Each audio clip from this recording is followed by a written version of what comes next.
avec SFR. Le champignon le plus vénéneux, c'est celui qu'on trouve dans les voitures, Coluche.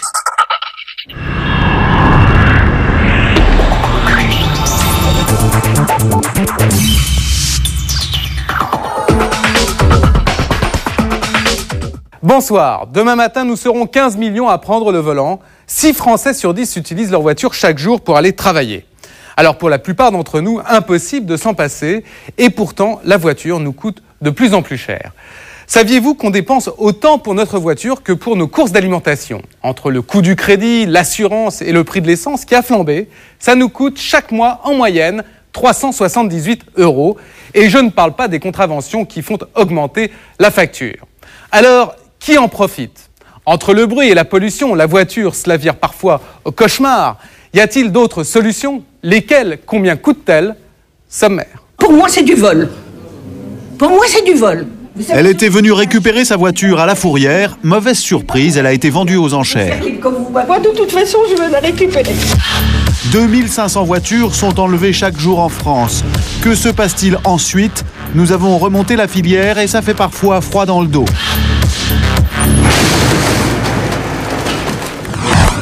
C'est le plus beau jour de sa vie. Le maire de Valenciennes prend possession de son tramway. Bon, attachez vos ceintures. Abandonné il y a 40 ans, le tramway revient dans 15 villes françaises. Mais il coûte une fortune. Enquête sur les dessous du marché du siècle. Beaucoup de tramways qui se construisent comme ça d'un seul coup, ça fait beaucoup de fric et puis ça aiguise des appétits. Au lieu de faire le plein d'essence, ferez-vous bientôt le plein d'électricité? Les voitures électriques, ça pollue pas. Donc il faut faire des voitures électriques. À moins que ce soit le plein d'alcool de betterave ou de colza. Les constructeurs nous promettent pour demain des voitures propres et sans essence. À quoi vont-elles ressembler?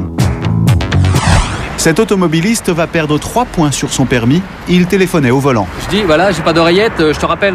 Et c'est trop tard. Les points, ça se perd, mais ça peut aussi se racheter. 220 € les 4. Comment les stages de récupération sont-ils devenus une vraie mine d'or pour des sociétés privées? Quand on monte dans sa voiture, il y a des réflexes très importants à ne pas oublier, comme par exemple attacher sa ceinture ou respecter la limitation de vitesse. Ça fait partie des règles élémentaires de sécurité et si vous ne les respectez pas, eh bien ça peut vous coûter très très cher. Au-delà d'une amende, des points retirés de votre permis de conduire. Alors nous avons voulu savoir comment on peut regagner ces points perdus. Eh bien notre enquête nous a conduit de surprise en surprise. Regardez, c'est un reportage de Candice Mahout, Hélène Frade, Florent Villeroux et Rénal Lelouch.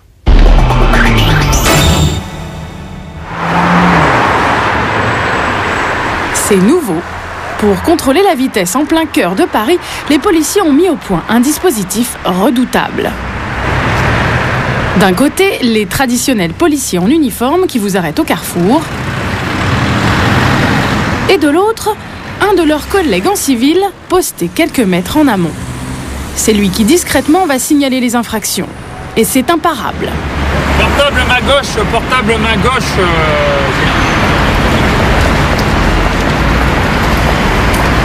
On m'a appelé, alors je réponds. Je dis, voilà, j'ai pas d'oreillette, je te rappelle. Et c'est trop tard. Ceinture de sécurité là pour le camion Mercedes. La ceinture, un grand classique. Au revoir monsieur. C'est le quart des infractions en ville. Vous avez votre permis de conduire, s'il vous plaît, monsieur? Le 4x4 là, le Range Rover, c'est bon, feu rouge. Un fonctionnaire qui se trouve en civil là-bas, qui vient de nous signaler que vous avez franchi le feu rouge. Non. Vous voulez qu'on lui demande? Non, mais sincèrement, je n'ai pas du tout la besoin David de Philippe. de passer au rouge. Donc franchissement du feu rouge, il y avait un véhicule à l'arrêt, le monsieur il est passé, donc il y a franchement... Lui aussi est arrêté pour avoir grillé un feu, mais il affirme qu'il était orange. On nous dit le contraire, je sais pas. Parce que au orange, je suis sûr d'être passé, j'en suis sûr. L'agent de présentation vous dit vous êtes passé au rouge, vous dites je suis passé à l'orange, mais la réalité c'est que le feu orange est un signal d'arrêt. Oui. Ce jeune plombier ne se démonte pas. Pour éviter de perdre des points, il va essayer de négocier. Je suis plombier, si j'ai des points en moins, je peux pas bosser. Vous circulez tous les jours, vous devez, comme tout le monde, respecter le code de la route. Hein, non, monsieur, vous le respectez pas. Vous le respectez pas, il était rouge quand vous êtes passé, monsieur. Il n'obtiendra rien de plus. Cette fois, c'est sûr, 4 points vont tomber. Et vous savez combien il vous reste de points ? On cherche pas à le savoir, on sait qu'on va repasser un permis, qu'on va dépenser de l'argent, qu'on paye à chaque fois, qu'on paye les amendes, qu'on paye tout. Notre plombier a peur de devoir repasser son permis. Et pour cause. Le permis à points a été instauré en 92 pour responsabiliser les automobilistes. Au départ, vous avez 12 points et à chaque infraction, vous en perdez. Lui risque de perdre 2 points parce qu'il téléphone. Et cette dame qui roule sans ceinture risque 3 points. Plus grave, les automobilistes trop pressés qui passent au rouge. Et oui, ça arrive souvent, c'est 4 points en moins. En moyenne, un conducteur commet une infraction toutes les 12 minutes. Depuis 1 an, c'est de plus en plus difficile d'échapper au contrôle. Des radars dernier cri, des brigades 2 fois plus nombreuses, les taux se resserrent autour de l'automobiliste imprudent. 4,5 millions de points ont été retirés l'an dernier. Avant l'épuisement total du quota, il y a 2 solutions. Attendre 3 ans sans infraction et récupérer automatiquement ses points. Ou alors faire un stage payant. Il vous en coûtera 220 € en moyenne pour récupérer 4 points. Au départ, des associations à but non lucratif étaient les seules à proposer ce service. Elles ont pour nom l'Ampère ou encore la prévention routière. Mais aujourd'hui, des sociétés privées se sont lancées sur le créneau. Elles détiennent 35% du marché. Car vous allez voir, le marché des points à récupérer, ça rapporte. Joël Polto, à gauche, est bien placé pour le savoir. C'est comme cela qu'en 10 ans, il a multiplié ses revenus par 10. Ok, vous faites la finition comme ça. Le dallage, c'est prévu pour quand ? Dans sa maison en Vendée, il s'est offert cette piscine de 15 mètres de long. Et aujourd'hui, pour 30 000 € de plus, il ajoute une touche finale à ses travaux. Comme je n'ai pas le temps de partir en vacances, ça permet à mon épouse de voir des palmiers à longueur de journée. Avec une piscine, ça rappelle un peu le sud de la Méditerranée. Ouais. Ancien moniteur auto-école, aujourd'hui c'est le patron du numéro 1 des réseaux privés de vente de points. Il gagne 8 000 € par mois. Et l'Olivier, là, quel âge là ? Mais le plus étonnant, c'est que pour se lancer, Joël Polto n'a pas eu besoin d'investir beaucoup d'argent. 5 heures du matin, notre chef d'entreprise est déjà debout. Guillaume. À l'heure où le reste de la maison est à peine réveillé, Joël, lui, est déjà sur le départ. Car pour maintenir sa place de numéro 1, il travaille en moyenne 15 heures par jour. Marié et père de 2 enfants, il ne prend même pas le temps de petit déjeuner en famille. Pour se donner bonne conscience, il met quand même la table.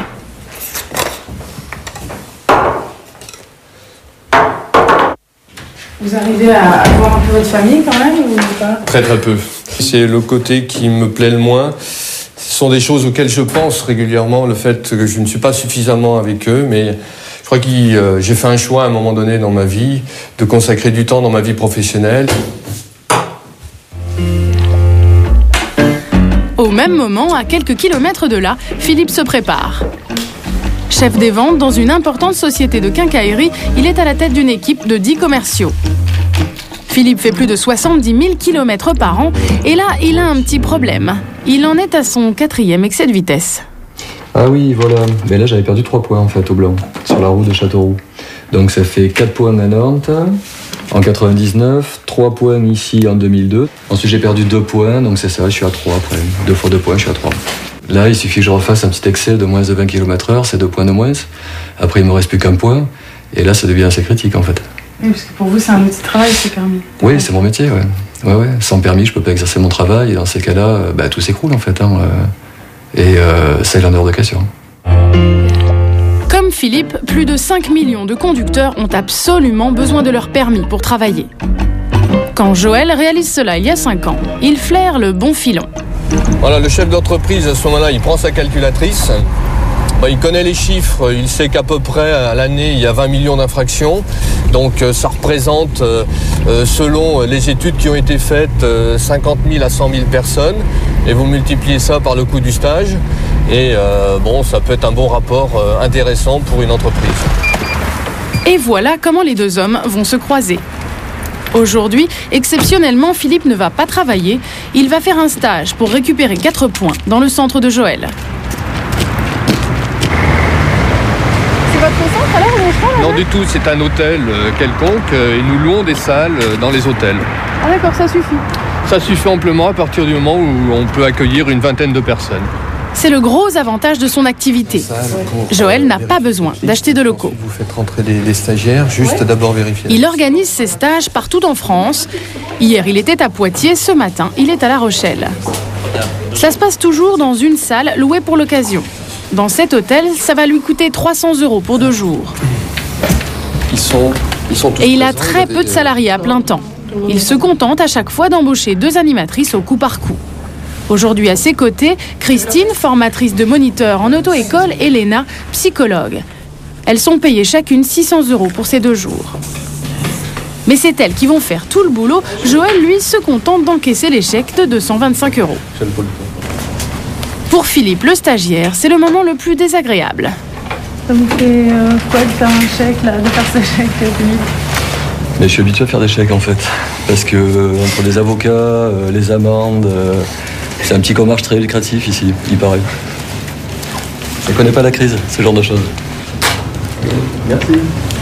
Pour les bonnes œuvres. Voilà. Ensuite, Joël n'a plus qu'à dire quelques mots. Il n'y a pas de code de la route, il n'y a pas de conduite. Il y a des échanges sur des thèmes centraux de l'insécurité routière. Que ce stage puisse vous apporter quelque chose en termes peut-être de comportement, une réflexion et peut-être un comportement différent. Merci, bon courage. Et pour lui, ça s'arrête là. Parce qu'il sait que les séances commencent toujours de la même manière, les stagiaires vont râler. Je suis restaurateur à Royan et moi j'ai eu des points en moins 2 fois pour la ceinture, un excès de vitesse. Les lois sont pas très bien faites, je pense que 10-15 km/h au-dessus, je suis pas forcément dangereux. Sur l'autoroute où tout est droit, il n'y a pas un chat, il est minuit et on a un flash qui nous prend. Ouais. C'est vraiment pas pratique. Il faut toujours avoir l'œil sur le compteur, c'est affreux. On va créer effectivement des échanges. Les formatrices prennent les choses en main. Un programme qui n'a pas été élaboré par Joël, mais entièrement conçu par l'État. Encore du travail en moins pour les revendeurs de points. Qui va s'insérer. C'est la normalité. Quelques minutes plus tard, les stagiaires jouent les enquêteurs sur un accident mortel. Une voiture fait un demi-tour en pleine nationale et percute un motard. De l'autre côté, sur une contre-voiture. À combien? À quelle vitesse? Déjà, ce cas-là peut arriver à n'importe qui. On peut trouver cette situation n'importe où, n'importe quand. C'est bien de réfléchir sur ce genre de problème, effectivement.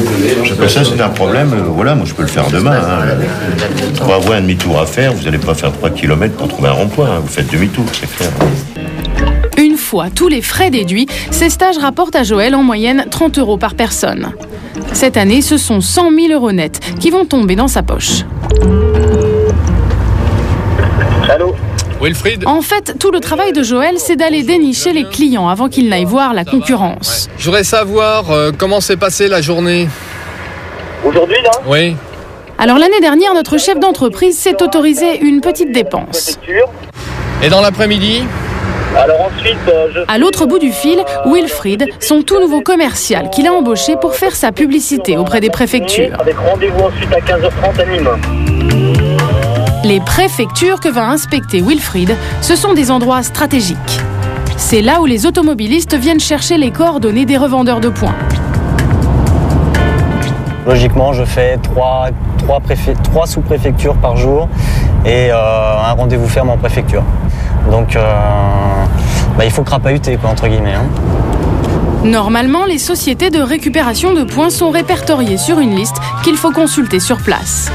Et Wilfried va s'assurer que celle de Joël y figure bien. Il va se faire passer pour un automobiliste anonyme.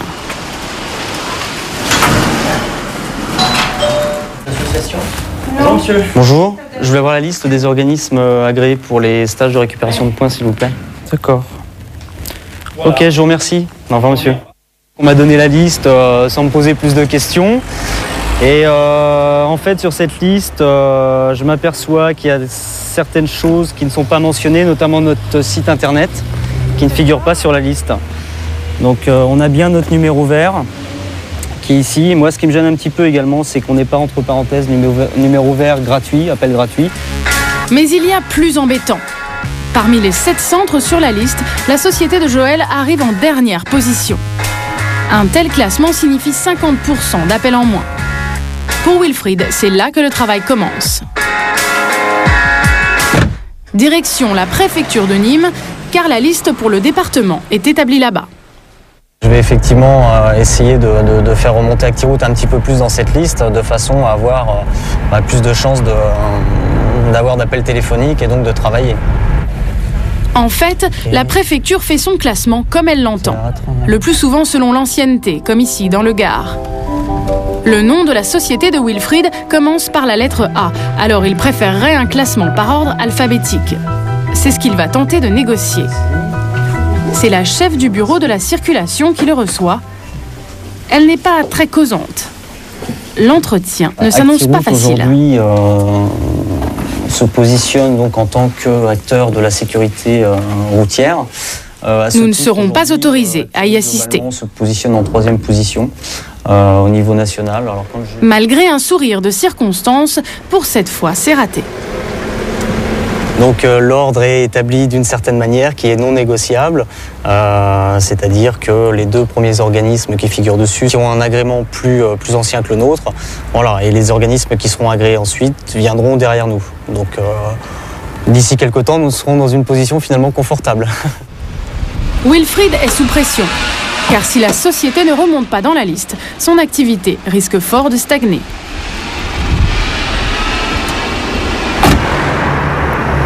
La chasse aux clients, le cœur du business de Joël, ça se passe ici, à Fontenay-le-Comte, en Vendée, dans son siège social. De petits locaux et 4 employés, donc, comme Cécile. Un stage qui est maintenant fixé au 17 et 18 décembre.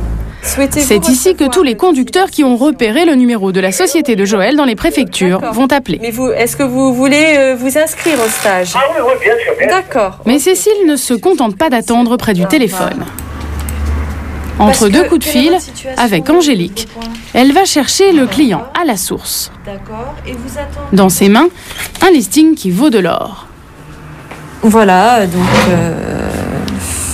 l'ensemble des personnes qui figurent sur cette liste ont reçu au préalable un courrier du parquet leur précisant qu'ils ont la possibilité donc d'effectuer un stage dans le cadre de l'alternative. Pour les fautes les plus graves, le conducteur passe devant le tribunal. Une fois sur 3, on lui propose de suivre un stage pour éviter une condamnation. C'est le cas de chaque personne inscrite sur cette liste. Une liste détaillée, envoyée gratuitement à tous les centres. Seulement Cécile, elle, n'hésite pas à s'en servir pour leur adresser à chacun un prospectus.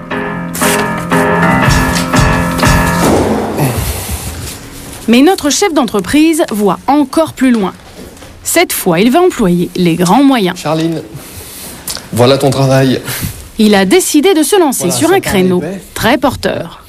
Donc, je te demande de saisir toutes ces entreprises sur le... Celui des entreprises qui emploient de très gros rouleurs. Et pour l'aider, il a fait appel à une jeune stagiaire, Charline, 19 ans. Car grâce à ce listing de la Chambre de commerce, il compte envoyer un courrier aux 13 000 sociétés dont les salariés font plus de 50 000 km par an.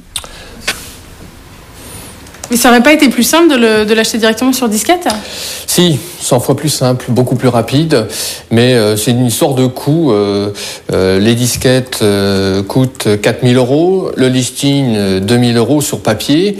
On a préféré le prendre sur papier.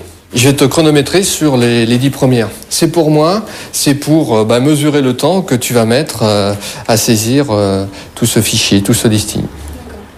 Carrément, vous faites ça au chronomètre, vous? Au chronomètre, oui, parce que le paquet est assez épais. Et j'aimerais bien savoir si... c'est parti. J'aimerais bien savoir si elle va pouvoir saisir tout le listing dans les 4 semaines de stage qu'elle a passé avec nous. Et là, ça ne rigole plus. Pour Joël, l'enjeu est de taille. Grâce à ce listing, il peut espérer gagner plus d'1 millier de nouveaux clients par an. 4 entreprises en 1 minute. Donc, on a dit 13 000 entreprises. C'est un travail qui représente à peu près 54 heures, on va dire 2 semaines de travail.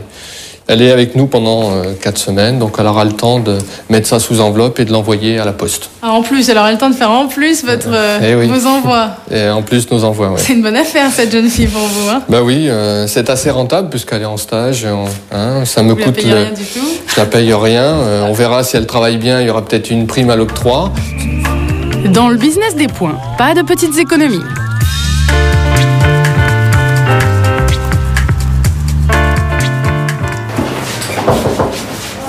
« 48 heures plus tard, Joël revient au stage pour en faire la clôture. Ils sont assidus. En tout, les stagiaires auront passé 16 heures dans cette salle. Je vais vous remettre les attestations de stage. C'est la récompense. Pierre. Une attestation quasi automatique. Il n'y a pas d'examen, pas de recalé. Seule condition, avoir été là pendant 2 jours. Philippe. Ils ont donc tous récupéré 4 points. Franck.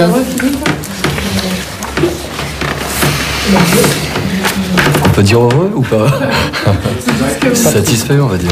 Ça nous fait prendre conscience de pas mal de réalités et je pense que ces stages sont essentiels dans la formation d'un conducteur. Ouais. Vous allez faire peut-être moins d'excès de vitesse, vous allez essayer de respecter le... Moi, je sais pas, il faudrait qu'on se donne rendez-vous dans 6 mois ou dans 1 an. Maintenant, je serai plus sensibilisé, ça c'est certain. Et je ferai plus attention, ça c'est sûr. Tous les stagiaires sortent d'ici plein de bonnes résolutions.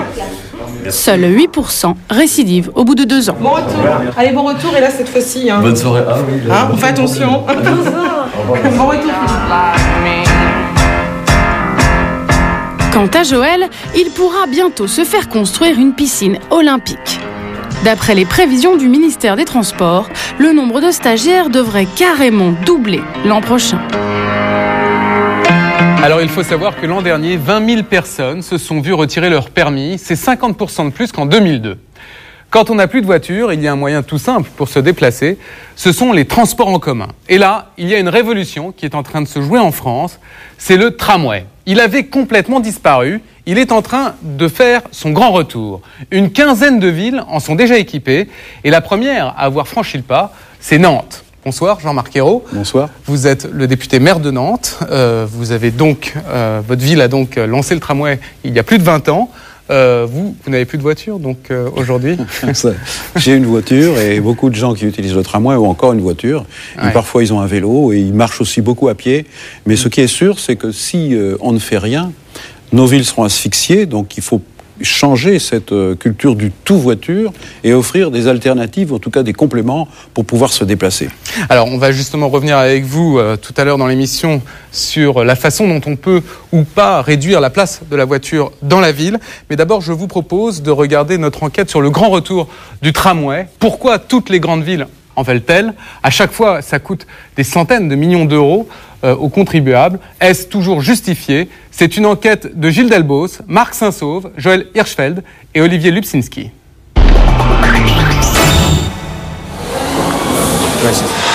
Dans les ateliers d'Alstom à La Rochelle, une poignée de conseillers municipaux est en visite guidée. À leur tête, Francis de Courrières. Ça va où alors comme dans cette Ça va ensuite dans les modules que l'on vient de voir. Il s'intéresse un peu, mais le président du syndicat intercommunal des transports du Valenciennois n'a pas l'air bien passionné par tout ce qu'on lui montre. Ça, c'est du matériel. Car notre homme est venu pour autre chose. Il le cherche des yeux. Il est vrai que ça fait 4 ans qu'il l'attend. Mais où l'ont-ils caché ? Mais ce sont des moyens lourds qui sont implantés là-bas. Au bout d'une demi-heure, le supplice touche à sa fin.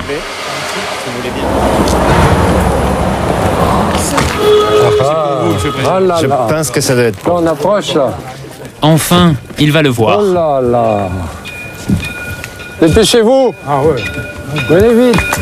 Un tramway. Son tramway. La première rame sort aujourd'hui des ateliers.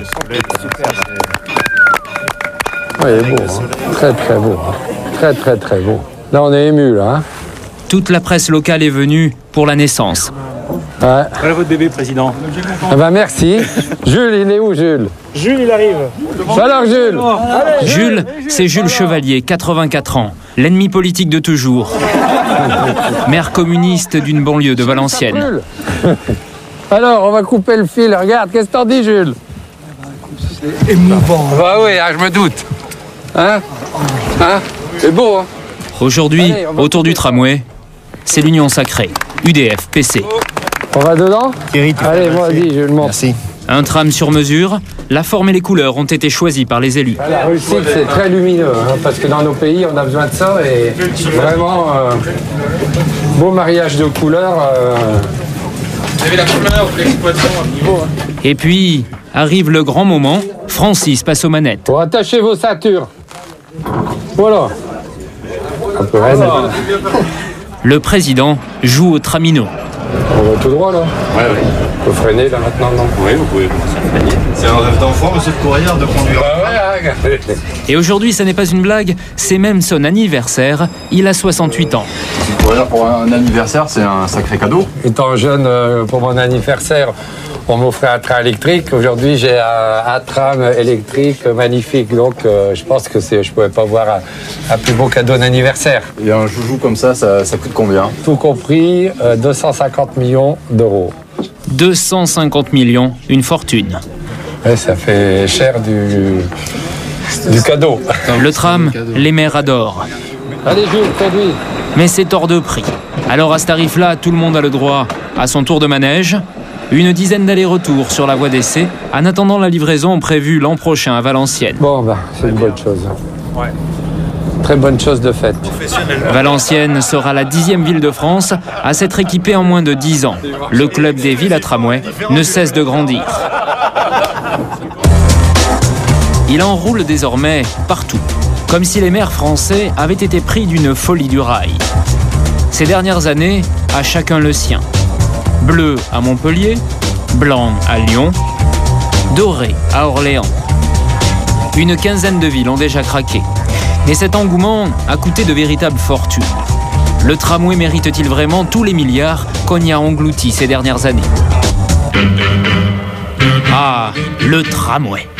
Avant de devenir la nouvelle marotte de nos élus, rappelez-vous, il y avait le Wattman, son conducteur toujours de dos, et le poinçonneur en blouse. C'était un moyen de transport populaire qui couvrait la France entière de milliers de kilomètres de rails. La moindre préfecture avait son réseau. Puis, dans les années 50-60, on a trouvé que ces rails gênaient décidément trop les voitures, nouvelles reines du macadam. Alors, on leur a préféré les bus, qui bien vite se retrouvent, comme tout le monde, noyés dans les bouchons. Mais peu importe, ça fait moderne, et les vieux trams partent à la casse, sans regret. Ici à Nantes, en 58, une fête avait même été organisée avec flonflon et couronne mortuaire pour dire adieu à ce maudit tramway. Mais ce qu'ignoraient les Nantais d'alors, c'est que 30 ans plus tard, le défunt allait ressusciter et donner à Nantes l'image d'une ville d'avant-garde.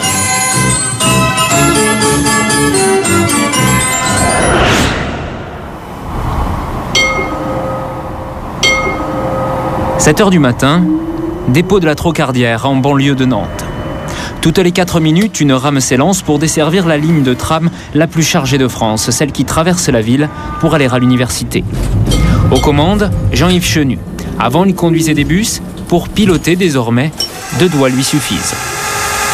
Alors c'est une traction électrique, donc il y a juste à pousser un manipulateur et le retirer vers soi pour freiner. Ça paraît simple à conduire un tramway, ça paraît vraiment simple, mais il n'est pas simple du tout.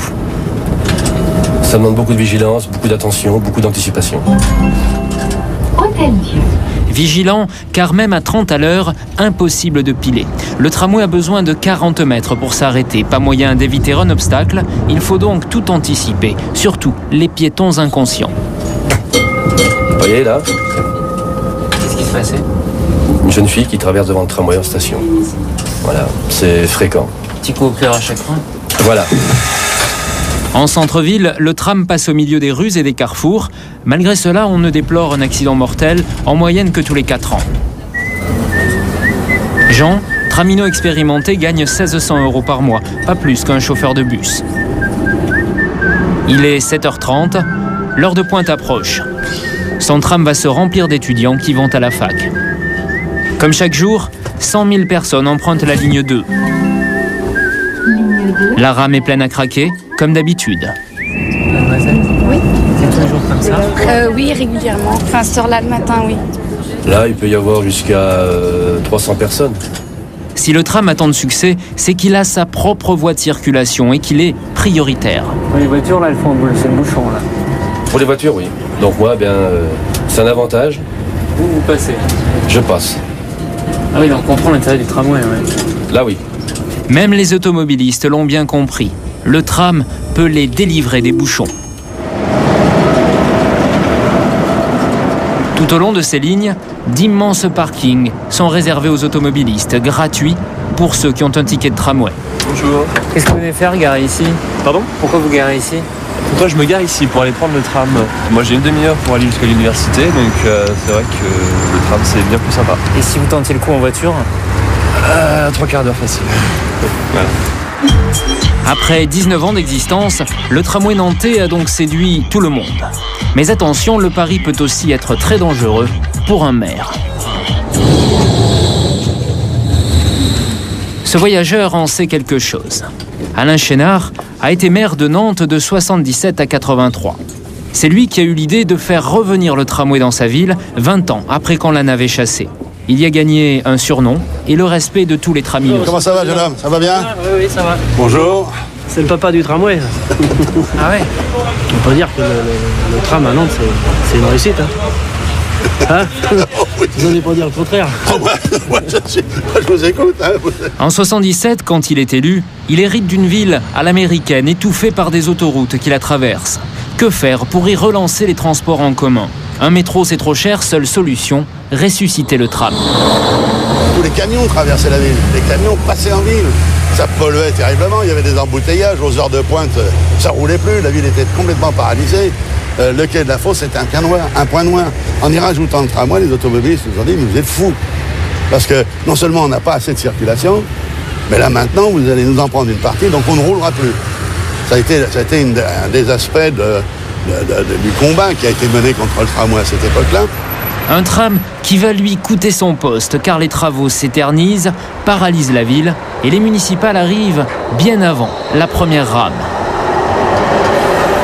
En 1983, au moment des élections municipales, les Nantais m'ont remercié. Ils l'ont mis à la porte. Le tramway. Mais aujourd'hui, ils disent merci Chénard, parce qu'ils se sont bien aperçus que ça avait apporté énormément dès que le tramway est apparu. Vous avez eu tort d'avoir raison trop tôt, finalement. Oui, mais enfin, on n'a jamais tort d'avoir raison. Hein. Dès que le tramway est apparu, la ville a été séduite. Et ce phénomène-là, on le rencontre dans toutes les villes. Alors, on en a tiré une sorte de leçon, d'ailleurs, valable pour toutes les villes, c'est que quand on fait un tramway, il faut qu'il soit fini pour les élections. Mais une fois en service, le tramway a révélé à l'usage quelques surprises. La fraude d'abord. Avec ses 8 portes par rame, il est très facile d'y entrer et d'en sortir sans composter. Il y a 4 ans, un voyageur sur 5 ne payait pas son ticket. Il a donc fallu embaucher... Mais explique-toi! C'est pas en se taisant que les choses s'arrangent. Et puis je te trouve bien injuste. Bah voyons. Oui, ma vie n'est pas si simple, figure-toi. Entre ton frère qui m'ont fait voir depuis qu'il est né et ton père qui me fait endurer ces cochonneries depuis plus de 20 ans. Oh, je t'en prie, ça va. Tu ne sais pas la chance que tu as d'avoir une vie de couple normale. Audrey, oui, est-ce que tu pourrais me passer un collant, s'il te plaît? Tu regardes dans le premier tiroir de la commode de la salle de bain. D'accord. Bonjour. Mais qu'est-ce que c'est que cette fille? Qu'est-ce qui se passe? Eh ben oui. On a passé la nuit à baiser, tous les trois. Enfin, Audrey. Te mêle pas de ça. Bon, bah, j'y vais. C'est ça, oui. Eh ben, dis donc, ma petite fille. T'as quelque chose à redire? Non. Je ne suis pas venue pour te donner des leçons, je suis juste venue t'expliquer pour Jacques. Et c'est pas des choses faciles à dire à sa fille. Mais où est Camille? Eh bien, c'est le week-end où elle est chez son grand-père. Mais moi aussi, je pourrais la prendre. Pendant que vous... Enfin... Et Arnaud? Il a trouvé un très bel appartement, tout va bien. Ah Excuse-moi Audrey, est-ce que tu auras autre chose que ça? Parce que ça craint. C'est vrai qu'ils sont pas terribles tes collants, ma petite fille. Ah, je comprends pas. La semaine dernière, je lui ai vendu des collants blancs et des strings en dentelle. Oh, méfie-toi Audrey, le blanc ça fait gnangnan. Non, alors, là, si je peux me permettre, je suis pas d'accord avec vous. Écoutez mademoiselle, le blanc c'est certainement très joli, mais le noir c'est quand même plus sexy, non? C'est son métier, maman. Il faut toujours que tu me contredises. Donne-moi une cigarette.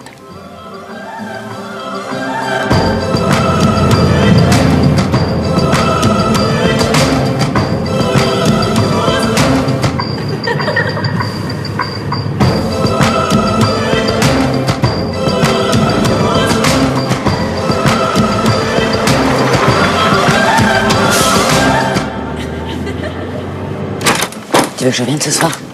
Non, ce soir Alain est de garde, non. Mais justement. Non, sans Alain. Puis même avec lui, t'as vu, c'est pas gagné. Est-ce que vous êtes chiante avec vos mecs? Allez, on s'appelle, hein.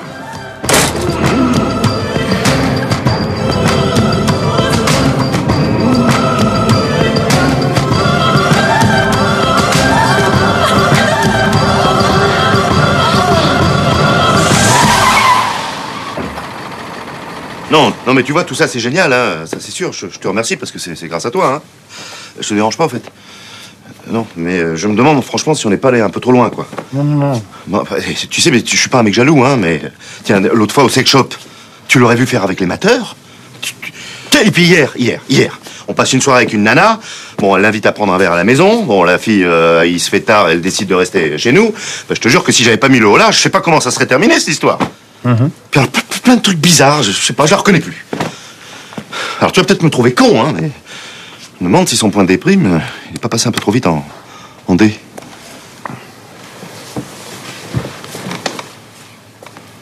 Qu'est-ce que t'en penses?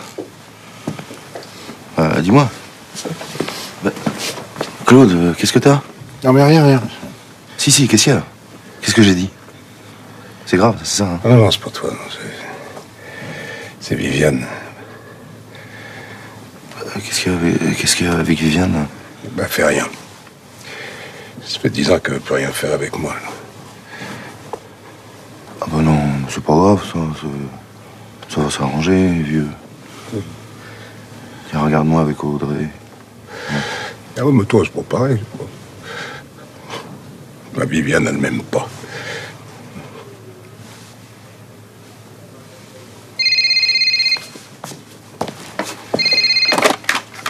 Oui, Chantal, oui. Oui, je vous le passe. C'est pour toi. Oui, allô? Ah bon? Bon, bah, j'arrive. Il faut que j'aille aux urgences, hein, excuse-moi. Bon, bah, courage, hein, vieux, hein. Alors, il est où? Il est là. C'est grave? Non, ça va, c'est pas grave. Je me suis permis. Non, vous avez bien fait. Mais alors, qu'est-ce qui se passe? Je crois que j'ai une DPT. Il va falloir un peu de chirurgie esthétique. Non, ça n'a pas l'air bien méchant. Allez, viens. Ah, tu m'as fait peur. Qu'est-ce qui s'est passé? Rien, c'est mon copain banquier. Tu sais, il m'avait promis qu'il quitterait sa femme et qu'on s'installera ensemble dans son studio. Chantal, c'est bon, je me débrouillerai tout seul. Merci. Bon, bah, tu vois, sa femme avait vu le chercher, alors il y a une histoire terrible. Ils m'ont foutu dehors tous les deux. Monsieur, il a l'intention d'y installer sa fille, tu te rends compte? Enfin, tu peux venir dormir à la maison, hein, c'est pas un problème, tu sais. Ah non, je te remercie, j'ai un nouveau copain là, chez qui je vais habiter. Tu crois pas que ça va comme ça, là, les nouveaux copains? Décidément, faut vous suivre dans la famille. Excuse-moi, c'est pas contre toi. Qu'est-ce qu'il y a? Vous vous êtes engueulé avec Audrey? C'est pas vraiment une dispute. Hein. Seulement, je me demande si elle n'est pas plus intéressée par les autres que par moi maintenant. Qu'est-ce que tu racontes? T'es complètement dingue. T'as pas parlé d'un voyage en Espagne ou en Autriche, à Vienne? Il y a un type qui s'appelle McCoy, un photographe, tu connais toi? Ouais, un grand black magnifique. Ouais, enfin, Audrey risque pas de lui faire grand effet, hein, si tu vois ce que je veux dire. Excuse-moi, c'est parce que je sais plus où j'en suis, moi. Bon, pauvre Alain, mais tu débloques un peu, là. En fait, c'est toi qui as de la chance, tu vois, parce qu'entre les hommes et les femmes, tu vois, il y aura toujours un hiatus, oui, bon, tu vois. On va arrêter de dire des conneries, là. Que je la connais quand même, c'est ma sœur, je sais ce qu'elle m'a dit, hein. Arrête, là. Ah là, ça saigne un peu, là. Oh, pardon. Allez. Vous pouvez rester dîner si vous voulez l'attendre. Oh non, vous êtes gentil avec son travail, il risque de rentrer à pas d'heure. Non, je reviendrai dîner samedi prochain. Ah non, le week-end prochain, c'est pas possible. On a réservé une petite surprise pour papa. Ouais, on va à l'anniversaire de Toussy Bouge. Non, elle veut dire Francis. Ah, Francis. Il nous a invités pour ses 40 ans. Ah ben, vous allez pouvoir bien vous amuser. Il va être content, ton papa. Dis donc, mais qu'est-ce que c'est que cette écharpe? Elle est pas à toi? Ça? C'est à Elodie. Elle m'a prêté la sienne, je vais prêter la mienne. Nous aussi, on fait un club d'échangistes. Qu'est-ce que tu crois?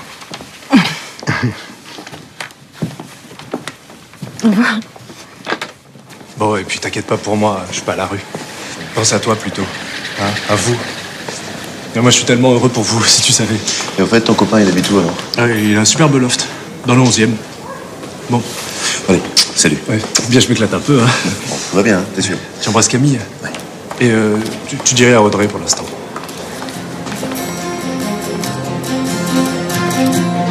Attrape.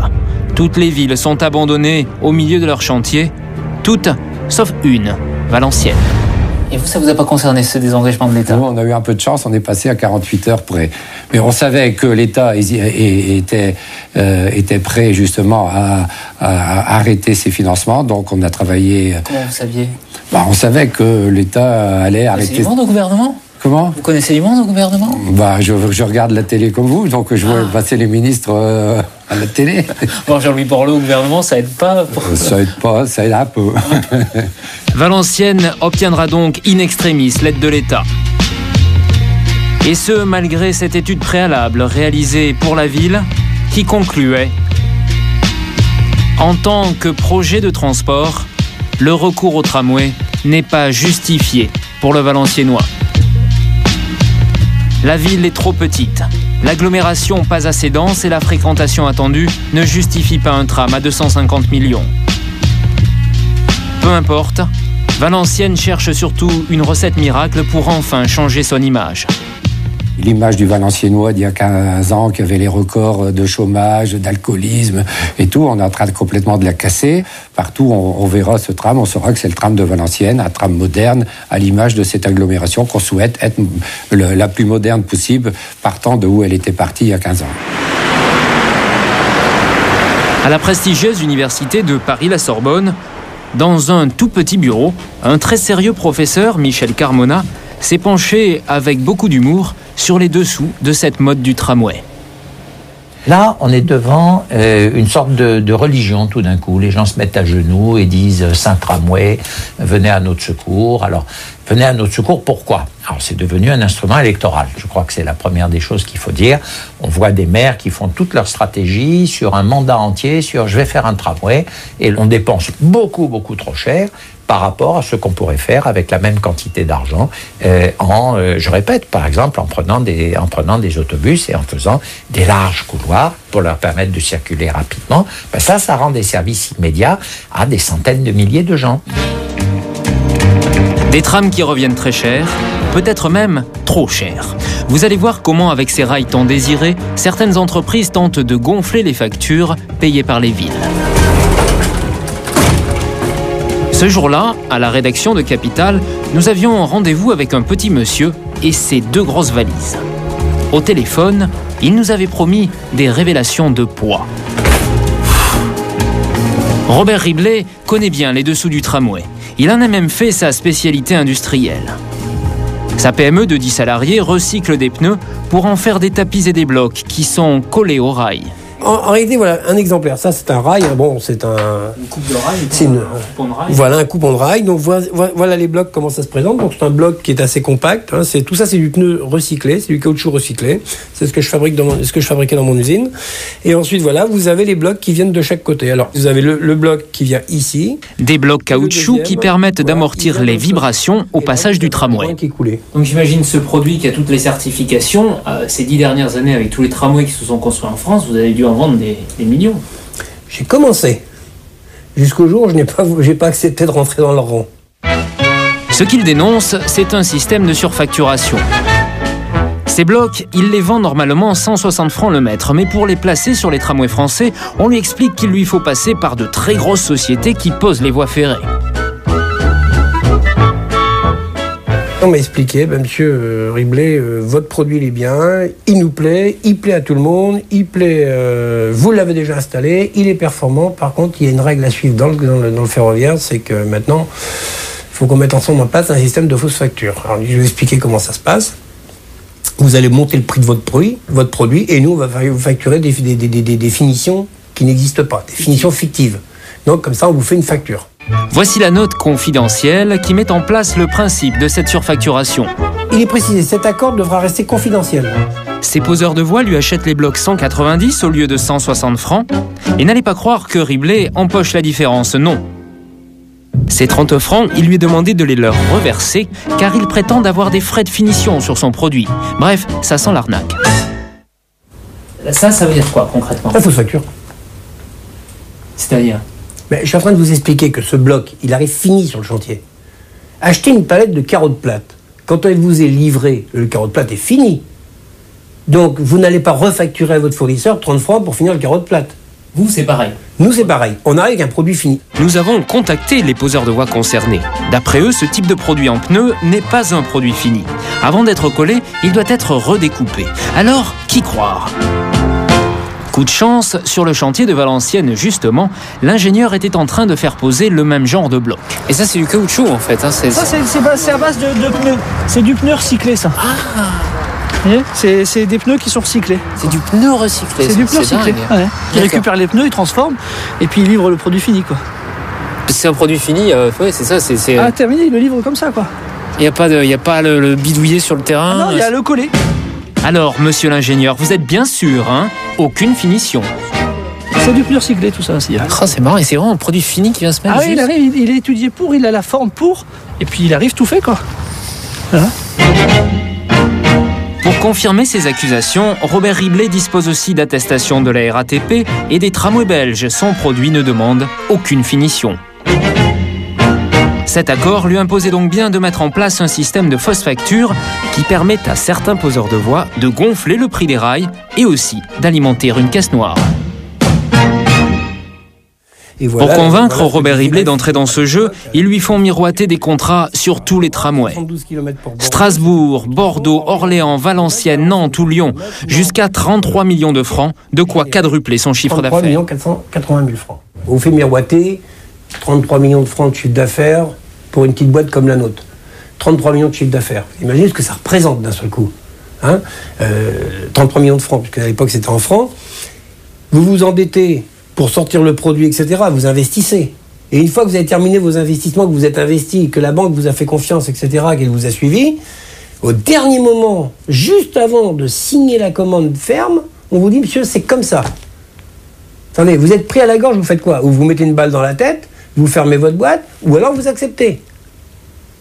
Alors moi, j'ai dit non. Et votre boîte aujourd'hui? Eh ben, cette boîte, le truc ferroviaire a plongé. Je suis pas né dedans. Cas isolé ou système organisé. L'histoire de Robert Riblet illustre en tout cas à quel point la décennie du tramway en France a aiguisé les appétits. Des risques de surfacturation que reconnaissent tous les élus. À Valenciennes, Francis de Courrières déclare même avoir dû être particulièrement vigilant. Moi, dans une vie antérieure, ce qui me m'aide beaucoup, c'est que j'ai eu une entreprise justement de BTP il y a 15 ans. Avant que je sois député, et donc je connais... C'est le milieu. Voilà, heureusement, je peux vous le dire. Pourquoi? Heureusement, parce que je connais les coûts. Et si on a eu des économies comme ça dans les appels d'offres, c'est qu'on a quand même bien mis en concurrence comme il fallait, quoi. Est-ce que c'est facile pour des élus de se faire balader dans un... les élus, s'ils connaissent pas, il faut se rapprocher des techniciens. Hein. Parce qu'il paraît qu'il faut parfois les vérifier jusqu'au centimètre de béton qui sont effectivement posés. Bien sûr, hein. Ils savent où dans les pieux. Vous savez, dans le BTP, c'est tout ce qui est caché. Dès que c'est recouvert, on voit plus rien. Donc l'art, c'est de voir avant que ça soit recouvert. Qu'il y ait surfacturation ou pas, le tramway est la plus grosse dépense que peuvent un jour engager les villes. Mais en ont-elles toujours pour leur argent? Bordeaux, la dernière à avoir inauguré le sien. Ce tramway, rappelez-vous, l'an passé, il a fait rigoler la France entière. Le jour de son inauguration par le maire Alain Juppé et Jacques Chirac, il est tombé en panne, bloquant toute circulation pendant plus d'1 heure. Et c'est un tracteur qui est venu le dégager des voies. Mauvaise publicité pour ce tramway construit par Alstom. Le président a préféré repartir en voiture et toute l'année, les incidents ont continué. En septembre, il y avait encore 80 heures de panne cumulée. En raison d'un incident technique, aucun tram ne circule actuellement entre les stations Mériadec et Stalingrad. Des difficultés d'autant plus gênantes que le tramway de Bordeaux est le plus cher jamais construit. 686 millions d'euros, 40% plus cher que n'importe quel autre tram. Car il a une particularité, certes à l'origine de toutes les pannes, mais qui fait tout de même la fierté de ce cycliste, Alain Duchesne, adjoint au transport de la mairie de Bordeaux. Vous le voyez en ce moment, vous le voyez passer devant nous avec sa clochette facilement reconnaissable, qui est une clochette électronique d'ailleurs, et vous remarquez qu'au-dessus, sur cette magnifique façade, aucun filin n'est accroché, donc l'alimentation se fait par ce rail. Là, au milieu. C'est l'oreille. Ce rail, on peut aller le voir. Tous les tramways du monde ont besoin de caténaires, ces fils qui portent le courant au-dessus des voies. À Bordeaux, regardez bien, il n'y a rien. L'engin prend le courant par le sol, unique au monde, et même si ça n'est pas encore parfaitement au point, c'est absolument sans risque. Ça vous électrocutez Le tramway est loin, mais on a intérêt à faire attention. Voilà, donc on peut mettre le pied dessus. C'est un rail d'alimentation au sol. Il y a quelques dizaines d'années, on aurait pu s'électrocuter. Aujourd'hui, c'est un rail de 750 volts qui est alimenté au fur et à mesure que le tramway circule. C'est-à-dire que l'alimentation se fait lorsque le tramway est au-dessus du rail. On peut mettre le pied avant et après le tramway, on ne sera pas électrocuté. Le tramway le plus cher de France ne fait courir aucun risque à ses passagers. En revanche, il va coûter très cher, et pour une fois pas aux contribuables, mais à son constructeur. Depuis l'inauguration, Alstom a dépensé plusieurs millions d'euros pour essayer de régler toutes ces pannes. Ça va mieux, mais c'est loin d'être parfait. Le mois dernier encore, il y a eu près de 70 heures d'interruption. Jean-Marc Ayrault, il y a 50 ans, on a arraché tous les rails des tramways en France, alors que ailleurs en Europe, on les a gardés, toutes ces lignes. Hein. Pourquoi nous, on les a détruits? C'est quand même du gâchis, lorsqu'on voit qu'il y a 15 villes en France, dont la vôtre, qui sont équipées de tramways. C'est du gâchis, je crois. Je ne comprends toujours pas pourquoi on a fait ça. Parce que quand on visite toute l'Europe, on voit, j'étais récemment en Autriche, à Vienne, mais si on visite l'Europe du Nord, c'est la même chose. Il y a des réseaux de tramways extraordinaires, avec beaucoup plus de kilomètres qu'en dans nos villes françaises, et qui marchent très très bien, mais parce que ces villes n'ont jamais abandonné leur tramway. En France, je ne sais pas pourquoi, parce que c'était pour céder une mode, du tout-voiture. On a dit, les tramways, c'est ringard. Le tramway coûterait moins cher à fabriquer si on avait gardé les rails ou pas ? Je crois qu'on aurait quand même été obligé d'adapter la technologie, mais on l'aurait fait au fur et à mesure, parce que ce sont des investissements sur 30, 40, 50 ans. Donc là, il faut rattraper le temps perdu, c'est pour ça que ça coûte plus cher. On a vu dans le reportage de Gilles Delbos qu'il y a de la surfacturation dans la construction de tramways. Est-ce que vous êtes sûr d'avoir payé le bon prix ? On n'est jamais sûr à 100%, mais il y a une règle de base, c'est d'avoir des systèmes de contrôle dans le cadre d'appels d'offres. Alors comment vous faites ? Vous avez des techniciens qui vont calculer le centimètre de béton ? En tout cas, c'est ce qu'on leur demande. C'est ce qu'on leur demande. C'est-à-dire qu'il y a des commissions d'appels d'offres où il y a les élus qui prennent leurs décisions. Mais pour que les commissions d'appels d'offres jouent pleinement leur rôle, il faut qu'il y ait de la concurrence. Vous savez, on a un débat. Vous mettez les différentes grandes sociétés en concurrence. Il faut qu'il y ait de la concurrence. Oui, mais concurrence j'imagine que dans les autres villes également. J'ai regardé là, j'ai vu les noms des sociétés qui étaient évoquées. Je peux vous dire qu'à Nantes, c'est pas toujours les mêmes sociétés, et c'est pas la société qui a été citée, notamment sur la dernière ligne de tramway qui a été réalisée. Ça veut dire que la concurrence a joué, et la concurrence, c'est la garantie aussi d'avoir le bon prix et le juste prix. Est-ce que vous, en tant que maire, il vous est déjà arrivé qu'un industriel vienne vous voir et vous propose des pots de vin si, en échange, vous lui accordiez un marché public ? Ça ne m'est jamais arrivé personnellement. Et en tout état de cause, tout le monde sait très bien que c'est même pas la peine de venir frapper à ma porte pour me parler de ce genre de choses. Ça veut dire qu'à Nantes, tout le monde est parfaitement honnête. Je ne dis pas que tout le monde est parfaitement honnête, parce qu'on peut toujours trouver des erreurs et des comportements anormaux. Mais je pense qu'il faut avoir une grande rigueur, et il faut que la réputation de ceux qui décident, les élus, mais aussi ceux qui travaillent pour les élus, les techniciens, soit impeccable. Alors aujourd'hui, le tramway, ça marche, mais en même temps, ça n'a pas réduit le nombre de voitures dans la ville, et quelles que soient les villes qui disposent du tramway, notamment la vôtre. Oui. Comment vous expliquez qu'il y a, alors qu'il y a le tramway, qu'il y a plus de voitures aujourd'hui à Nantes ? Alors, parce que la ville est en croissance. Nous avons augmenté la population, nous avons augmenté les emplois, nous avons augmenté l'attractivité de la ville. Et toutes les villes sont confrontées à ça. Mais moi, je préfère une ville attractive, où on a envie de venir pour travailler, pour étudier, pour sa consommation, qu'une ville qui ne bouge pas. Mais alors, comment on va faire pour réduire la voiture ? L'objectif, c'est d'arriver à un équilibre entre la voiture et les transports publics. Mais comment on va faire pour réduire la voiture ? On va mettre des péages urbains, comme à Londres, par exemple ? Moi, je ne suis pas très favorable aux péages urbains, parce que c'est un peu le constat de l'échec. C'est quand on n'a pas offert des solutions alternatives. Il faut offrir des solutions pluralistes, c'est-à-dire le tramway, le bus, mais il y a aussi le vélo. On a 300 km de pistes cyclables, il y a aussi la marche à pied sur les plateaux piétonniers. Et l'objectif, c'est bien de dire, le tout voiture n'est plus possible. Si on continue comme ça, on ira à l'asphyxie. Merci infiniment d'avoir été avec nous, Jean-Marc Ayrault. Merci à vous. La voiture électrique, justement, vous y croyez, vous ? C'est un moyen parmi d'autres. Non, mais il y a plein d'autres. Je crois que derrière, c'est aussi la question de l'énergie. Pour lutter contre le gaspillage, la pollution, donc la voiture électrique. Mais il y aura sans doute d'autres technologies. Mais c'est vrai que le gasoil en ville, ça pollue. C'est pour ça d'ailleurs que tous les bus nantais vont être équipés au gaz naturel de ville. En tout cas, le pari de la voiture électrique, ce n'est pas gagné. Cela fait maintenant 20 ans qu'on nous annonce cette révolution. Imaginez une voiture qui ne consommerait pas d'essence, qui ne polluerait pas et ne ferait pas de bruit. Le rêve, sauf que cette belle idée n'a toujours pas convaincu. Aujourd'hui, tenez-vous bien, il y a 35 millions de voitures en circulation et sur ce nombre, il n'y en a que 5000 qui sont électriques. Alors pourquoi un tel flop? Et pourquoi 2 milliardaires français veulent-ils relancer la voiture électrique? Eh bien, regardez, c'est un reportage de Virginie Enaf, Didier Barral, Jérôme Lantéry et Isabelle Laporte. Le grand jour, c'est pour demain.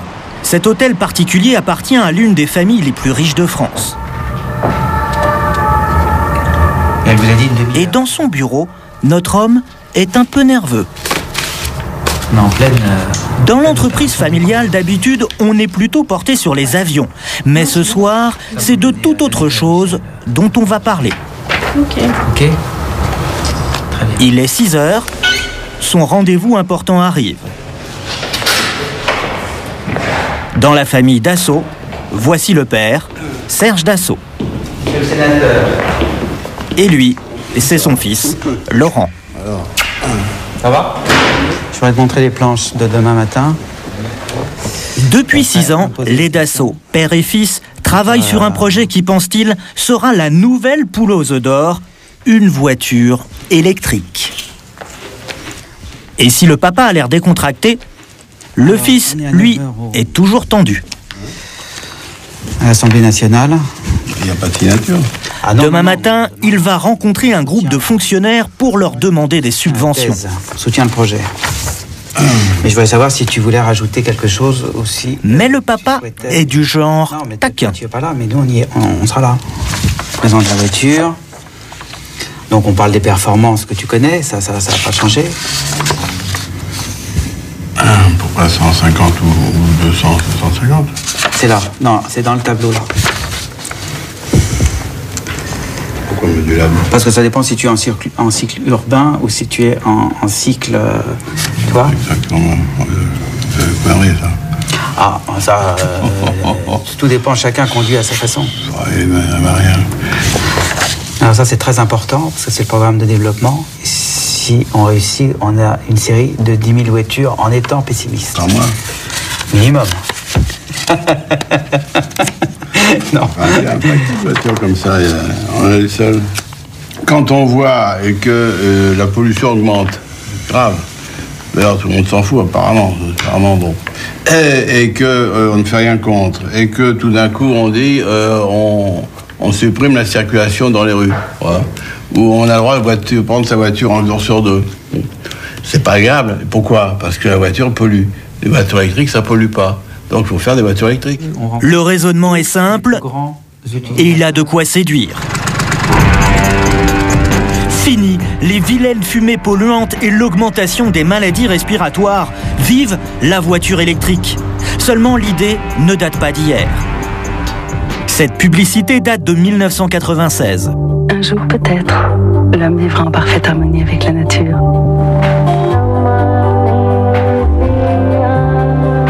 Ça peut sembler loin, à moins d'avoir une petite idée pour y arriver plus vite. À l'époque, c'était la panacée. Peugeot, Citroën et Renault avaient chacun sorti leur modèle. Et ils étaient les seuls au monde à les fabriquer. Nous les avions filmés. Là, c'était la Citroën Saxo. Et là, une version électrique de la Renault Clio. Les constructeurs avaient misé gros, 650 millions de francs pour Peugeot. L'État aussi avait mis la main à la poche, près de 4 millions de francs pour construire 600 bornes comme celle-ci et permettre aux conducteurs de recharger leur voiture. Mais déjà, il y avait des couacs. Ce jour-là, le 28 juillet 92, la presse est convoquée au ministère de l'Industrie. Autour de la table, le ministre bien sûr, Dominique Strauss-Kahn, mais aussi Ségolène Royal à l'environnement.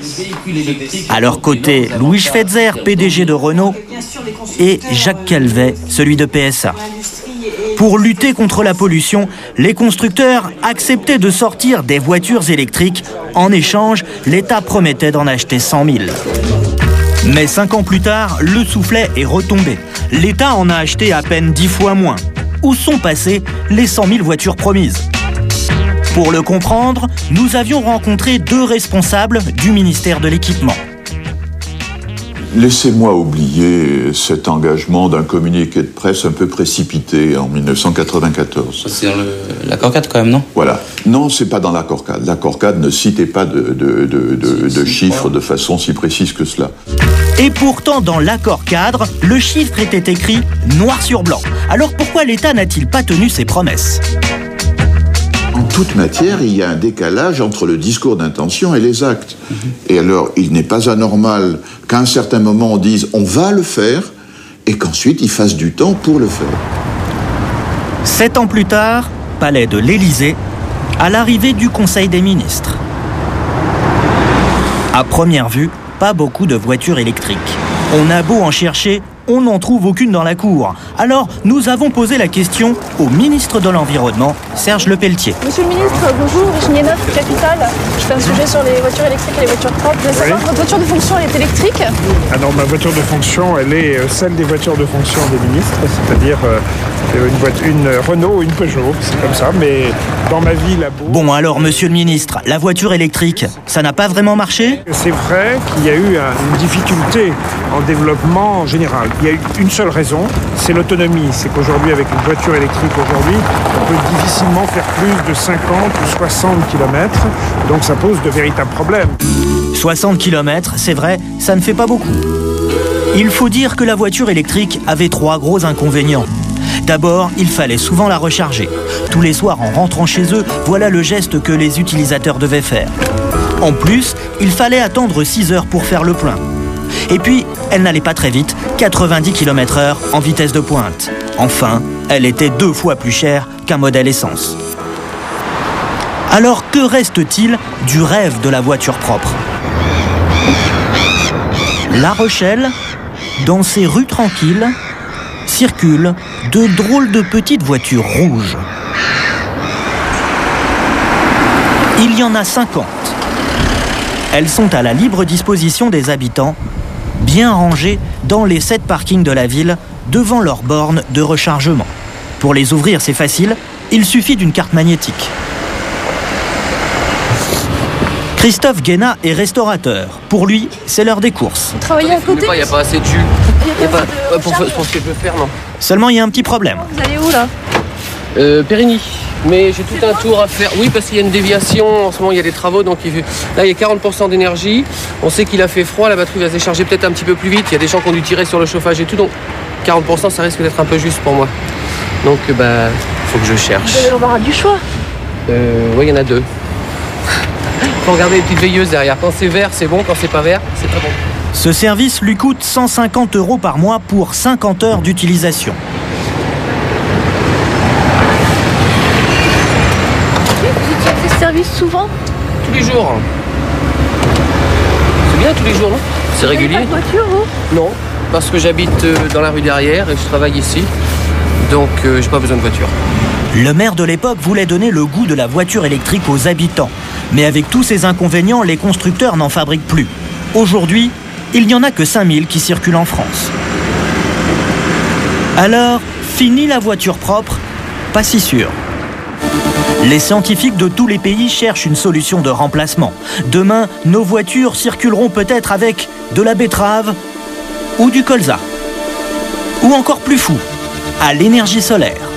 Et les énergies qui emportent en ce moment tous les suffrages, c'est l'hydrogène ou la pile à combustible, parce qu'elle ne rejette que de l'eau dans l'atmosphère.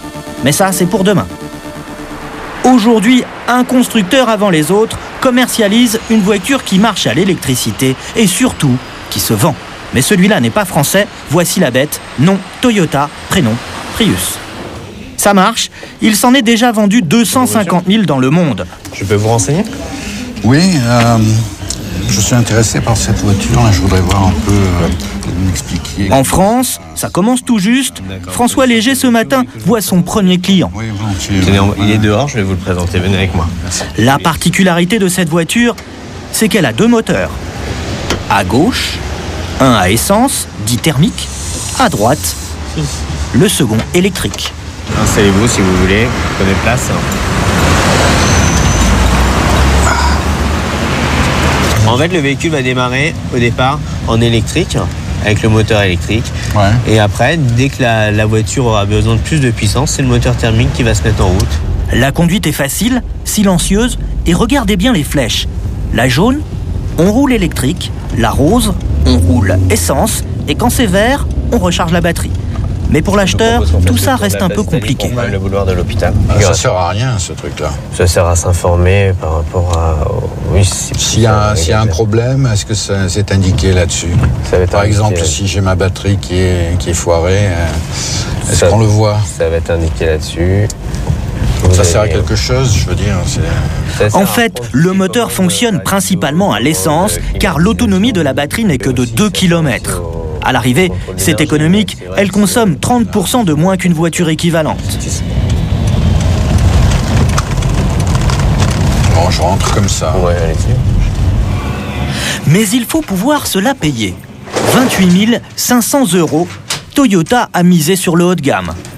Il y a des délais, est-ce qu'on peut l'avoir tout de suite? Alors, il y a des livraisons sur la Prius, il faut compter fin mars pour avoir un véhicule. Fin mars 2005. 5 mois d'attente, bref, ça se vend bien. Et demain, on trouvera peut-être des modèles beaucoup plus abordables, car le moteur lui-même n'est que 25% plus cher qu'un moteur classique. Les Japonais se frottent les mains, ils ont pris une longueur d'avance. Mais en France, le berceau de la voiture électrique, on prépare la contre-attaque. Retour sur les Champs-Élysées. Les Dassault disent avoir trouvé la voiture propre révolutionnaire, entièrement électrique, capable de parcourir jusqu'à 200 km à une vitesse de pointe de 110 km/h, et tout ça pour 15 000 €. Ça, c'est la Kangoo qu'on a présentée à la Poste, vous voyez, il y a une semaine à peu près, avec mon père. Ils se sont associés à Renault pour fabriquer les 8 prototypes que la Poste va tester. Il y en aura 4 à Paris, 4 à Bordeaux et aux couleurs de la Poste. Alors évidemment, elles seront jaunes. Ces prototypes coûtent très cher, 200 000 € par voiture, car ils ne sont produits qu'en toute petite série. Et puisqu'il s'est promis de dépolluer l'air de nos villes, Laurent Dassault a bien l'intention de demander un petit coup de main à l'État. C'est le grand jour, souvenez-vous, il va défendre le dossier qu'il a préparé la veille avec son père devant les représentants de l'État. Il est un peu nerveux. Je suis pas très bon de profil, hein. C'est pas mon truc. C'est pas du tout mon... Je suis bien meilleur de face. Laurent Dassault le sait bien, l'État est prêt à aider la voiture propre. Alors combien d'argent peut-il espérer? J'espère quelques millions d'euros, peut-être 2, peut-être 3, peut-être 4. En plus des voitures testées à la Poste, il espère en placer 11 chez EDF. C'est un marché test, c'est-à-dire que pour la crédibilité du projet, vis-à-vis, comme vous le savez, de l'étranger, puisqu'on essaye de promouvoir notre technologie à l'étranger, en particulier en Chine et en Inde, eh bien, c'est comme pour les avions. Quand on fait un avion et qu'on le fait voler dans l'armée de l'air, eh bien, vis-à-vis des armées étrangères, on a une crédibilité qui est absolument sans faille. Eh bien, en termes automobiles, c'est pareil. Les grandes administrations sont des testeurs, des leaders incontournables. Il a rendez-vous avec les représentants de 4 ministères, dont celui des Transports et de l'Environnement. Mais cette réunion s'est déroulée à huis clos.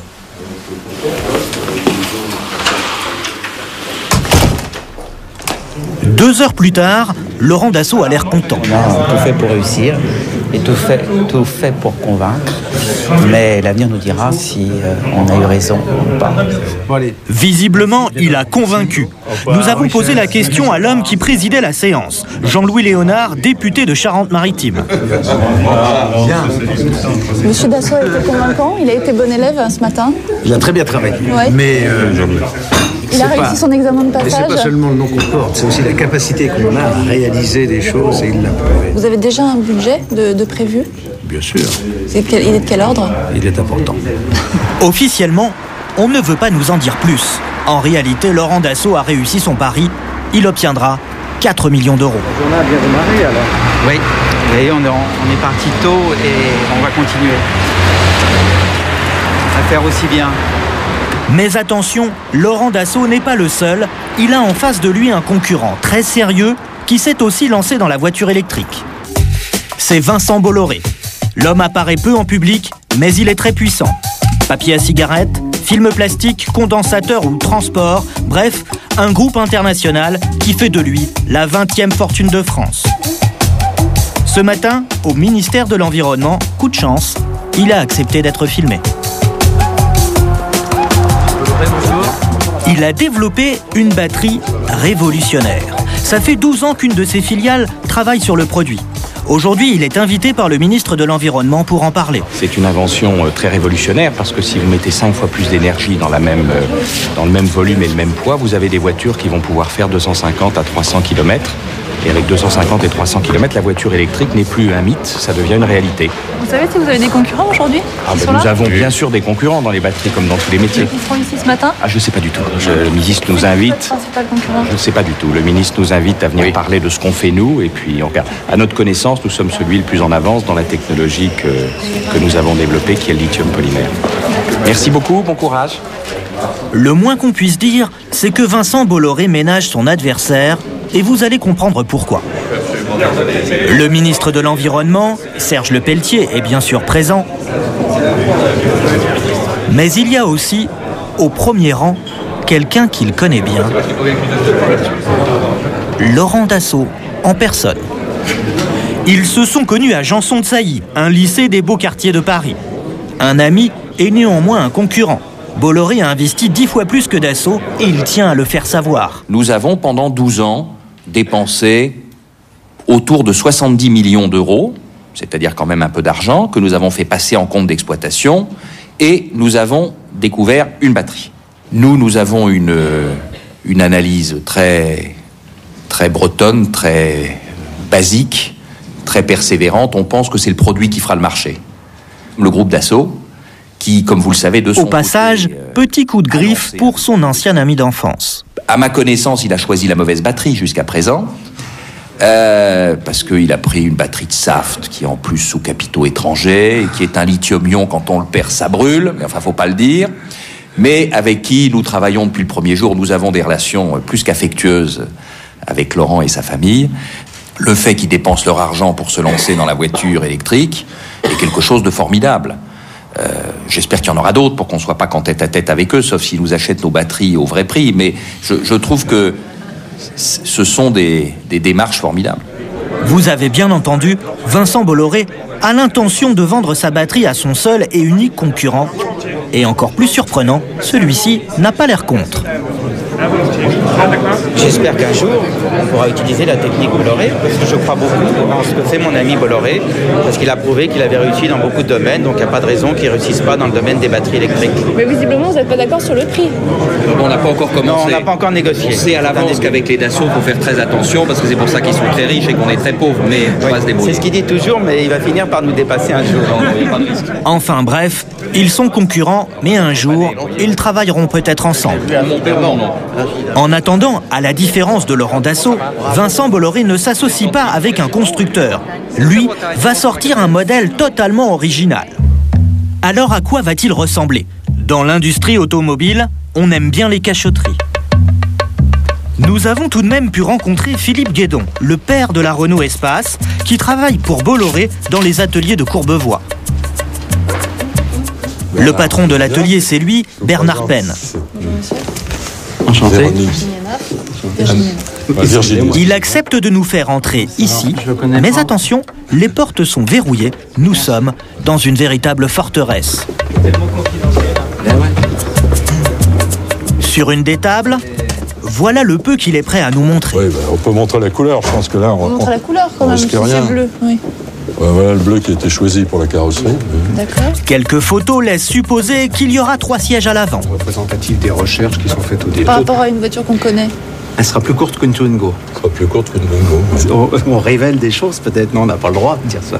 C'est ce qu'il faut mettre.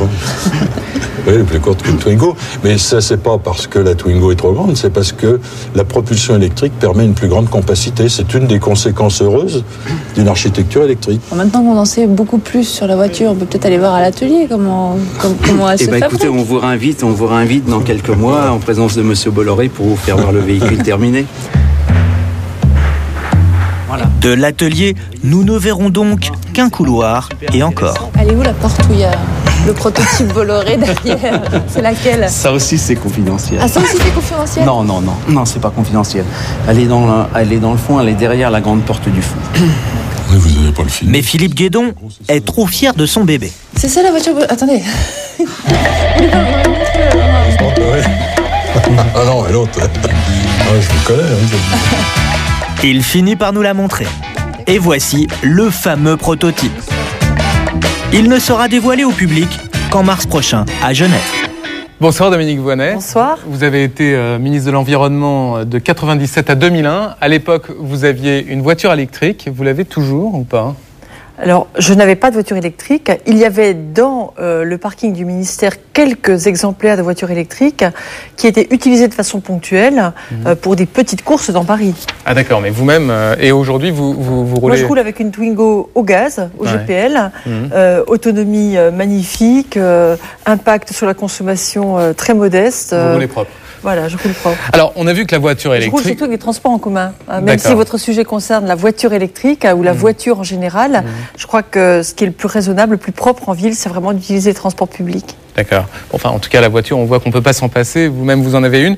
La voiture électrique, on a vu dans le reportage de Virginie Hénaff, on a vu quand même que c'est un flop. Ça a été un flop, ça a été lancé au début des années 90. Est-ce que vous pensez qu'un jour, ça va marcher ? La réalité, c'est que ces voitures posent d'énormes problèmes et que rien dans le reportage que vous nous avez montré ne nous permet de penser que ces problèmes vont être rapidement surmontés. On nous a montré la couleur de la carrosserie, la forme globale d'une voiture, mais des renseignements précis sur la nature de la batterie, son poids, sa durée de vie, sa recyclabilité, ça, on n'en a pas. Et c'est ça les problèmes essentiels. Donc alors, vous pensez que ça a marché ou pas ? De poids. Le poids est considérable. Le volume occupé dans la voiture est considérable. La durée de vie, très limitée. Et les problèmes de recyclage très importants. Le coût, ensuite, on l'a vu pour la Prius. Mais c'est vrai que le surcoût de la voiture électrique est important pour finalement des usages qui sont des usages de niche. Moi, j'imagine très bien comment ça peut marcher, par exemple, dans un centre-ville ancien, qu'on utilise pour les livraisons. Ça a été très bien montré à La Rochelle, un parc de petites voitures électriques très bien.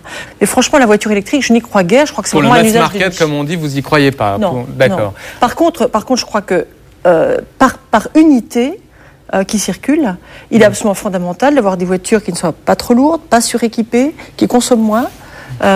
C'est l'action des pistes quand même. Alors justement, aujourd'hui, les experts prédisent qu'en 2040, c'est pas dans si longtemps que ça, dans 2040, il n'y aura plus de pétrole disponible plus d'essence disponible pour les voitures. On a vu dans le reportage qu'il y a des alternatives à l'essence, l'alcool de betterave, l'alcool de canne à sucre ou encore l'hydrogène. On a 80 ou 90% des habitants qui vivent en ville. L'alternative à la bagnole, avant les biocarburants, c'est les transports publics, la marche à pied et les circulations douces. Ça n'est pas ridicule. Dans des villes comme Amsterdam ou Fribourg, je ne vous parle pas des villes très, très pentues, c'est à peu près la moitié. Il faut plus de voitures. Vous êtes encore plus radical. Non, pas du tout. Pas du tout. D'accord. Je pense qu'il est fondamental d'utiliser chaque mode de déplacement pour ce qu'il sait faire de mieux. Donc, en ville, la voiture, c'est pas idéal. Par contre, évidemment, quand on habite dans la périphérie des villes ou à la campagne, je ne vais pas vous raconter qu'on peut se passer de sa voiture, ça n'est pas vrai. D'accord, alors je voulais justement finir ma question. C'est, dans 30 ans, d'après vous, s'il n'y a plus de pétrole, s'il n'y a plus d'essence, d'après vous, on va rouler avec quelle énergie ? Alors, d'abord, je ne suis pas sûre qu'il n'y aura plus de pétrole. J'espère qu'on sera assez sage pour réserver chaque source d'énergie pour ce qu'elle peut faire. Et c'est vrai que pour les transports, on utilise comme aujourd'hui massivement du pétrole. Concernant les, entre guillemets, carburants d'origine végétale, comme par exemple l'alcool de betterave ou l'alcool de blé, qu'on utilise assez massivement au Brésil, par exemple, il est plus intéressant parce qu'on peut utiliser directement l'alcool sans transformation. On n'a pas besoin de circuits très complexes. Donc, vous pensez que, par exemple, ça va être l'alternative c'est une des alternatives possibles. Qui serait la meilleure pour... L'autre alternative. Pour rouler dans 30 ans, on a des pénuries de pétrole. On a des choix de société à faire dès maintenant. En gros, l'idée, c'est de dire, voilà ce que techniquement on peut faire. Si on doit investir pour réduire la pollution, voici les différentes hypothèses techniques qui sont devant nous. Et c'est vrai que quand on combine des mesures qui concernent la conception des véhicules, la nature des carburants et les politiques publiques permettant une meilleure fluidité du trafic, je crois qu'on y arrive. Alors, avec une vraie difficulté, c'est cette espèce de fascination pour les monospaces un peu surdimensionnés par rapport à la taille de bien des familles et pour les 4x4 qui sont devenus la dernière folie du beauf. Je crois que cette évolution-là... C'est un jugement de valeur, ça, de dire que le 4x4... J'ai le droit. Et pourquoi vous considérez que ceux qui ont des 4x4 sont des beaufs? En ville, à Paris, je trouve ça insensé. Je trouve insensé dans les villes. Peut-être qu'on peut imaginer qu'ils ne l'utilisent pas uniquement en ville. Je crois que 80-90% des 4x4 circulent essentiellement dans des conditions où ça ne serait pas nécessaire. Donc vous êtes pour l'interdiction de certains types de voitures en ville? Je suis pour que l'espace public soit vivable pour la totalité des usagers. Mais c'est un peu langue de bois, ça. Non, c'est pas langue de bois. Ça veut dire que si vous étiez aujourd'hui au gouvernement, vous diriez terminer les 4x4 en ville. Non, mais il y a 30 ans, Pompidou, c'était il faut adapter la ville à la bagnole. Depuis, on s'est rendu compte que 90% de l'espace urbain est consacré aux voitures et 10% aux piétons et aux gamins. Oui. Et donc, moi, il y a déjà énormément de mesures là qui sont prises justement avec les couloirs de bus qui sont élargis. Mais à Paris, depuis 3 ans. Notamment effectivement à Paris, avec les tramways qu'on a vus dans le reportage précédent. Je préférerais qu'on n'interdise pas. Mais j'aimerais qu'on soit cohérent. On ne peut pas à la fois avoir un discours public qui dit réduisons le nombre de morts sur la route, réduisons la pollution de l'air, et puis laisser faire. Laisser faire la montée en gamme des véhicules comme on le fait là. D'accord. Donc, je pense simplement qu'on doit l'orienter fiscalement. Quels sont les véhicules qui, d'après vous, devraient être interdits en ville? Voilà. J'ai trouvé lamentable qu'on supprime la vignette automobile. Je pense que les voitures qui sont polluantes et qui sont grosses consommatrices devraient être pénalisées fiscalement au moment de l'achat, pénalisées au moment du renouvellement de la carte grise, pénalisées dans le montant des primes d'assurance. Je crois que c'est aux pollueurs de payer. C'est ce que propose le ministre de l'Environnement actuel et sa mesure a été retoquée par le gouvernement. Cette mesure qui effectivement consiste à avoir un bonus ou un malus en fonction des véhicules plus ou moins polluants que vous achetez. Bien sûr. Est-ce que ça veut dire finalement, est-ce que ça signifie finalement que le ministre de l'Environnement a très peu de marge de manœuvre pour essayer de faire bouger les choses? Il en a plus ou moins. Qu'est-ce que vous voulez dire? Plus ou moins, ça veut dire quoi? Vous voyez, dans notre discussion, je le vois tout de suite, c'est-à-dire que d'un côté, on somme le ministre de l'Environnement d'être efficace. Et d'un autre côté, chaque fois qu'il propose une mesure, on la considère liberticide, on considère qu'elle bride la liberté de se déplacer, et on considère finalement qu'il est interdit de porter un jugement de valeur sur certains comportements. Serge Lepelletier, effectivement, n'a pas été suivi par ses collègues quand il a simplement suggéré qu'on pouvait donner les bons signaux fiscaux et encourager l'usage de voitures plus petites, moins lourdes, moins consommatrices et moins chères aussi pour l'usager. Je crois que bien des citoyens ne sont pas du tout conscients de ce que leur coûte leur voiture, tout simplement. Donc moi, je l'aiderai à le faire. D'accord. En tout cas, merci d'avoir été avec nous sur ce plateau. Est-ce que votre voiture s'est déjà retrouvée à la fourrière? Jamais. Jamais. Ah bah vous avez de la chance parce que tous les jours... Je m'en sers très peu en ville en fait. D'accord, donc elle est bien garée. En tout cas, tous les jours, cette mésaventure arrive à 2500 d'entre nous. C'en est presque banal. Ce qui l'est beaucoup moins, en revanche, c'est tout le parcours qu'il faut faire pour récupérer sa voiture. Alors nous avons monté les dessous d'une filière opaque. Vous allez voir, c'est une enquête très étonnante de Maude Brunel, Tony Casabianca, Dov Alouche et Anna Passery. Aujourd'hui, Daoud n'a pas chômé. Il en est déjà à sa 13e voiture. Il faut dire que Place Carnot à Lyon, le jour du marché, la pêche est souvent bonne. C'est effectivement des emplacements payants, mais si on regarde le panneau, donc il y a un stationnement interdit les mercredis. Nous sommes mercredi, entre 14 et 21h. C'est un classique du code de la route. Là où le policier aurait pu se contenter d'un PV de 35 €, il fait embarquer la voiture. La note va s'alourdir. Pour l'instant, c'est 15 € de plus. Mais dès que les 2 roues ont quitté le sol, ça y est, c'est fait. C'est 5 fois plus cher. Le tarif passe à 91 €. Il faut payer le travail de Daoud, celui de la fourrière. Je lis le panneau, interdit les mercredis de 4h à 21h, d'accord. Il n'y a aucune mise en fourrière. Alors vous mettez mes 35 €, mes 11 €, parce que j'ai pas mis le rotateur.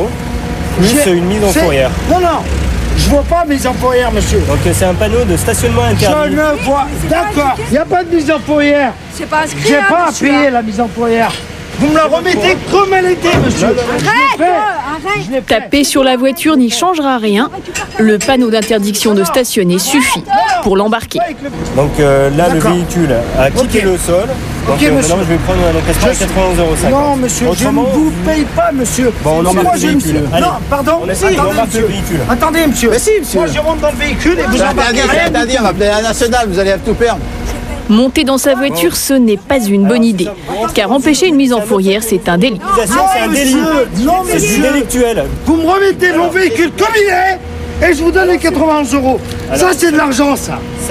Il n'y a pas à tergiverser. Pour récupérer la voiture, il faut payer sur le champ. 6, c'est 8 et c'est 10. J'ai pas de monnaie, j'ai pas de monnaie.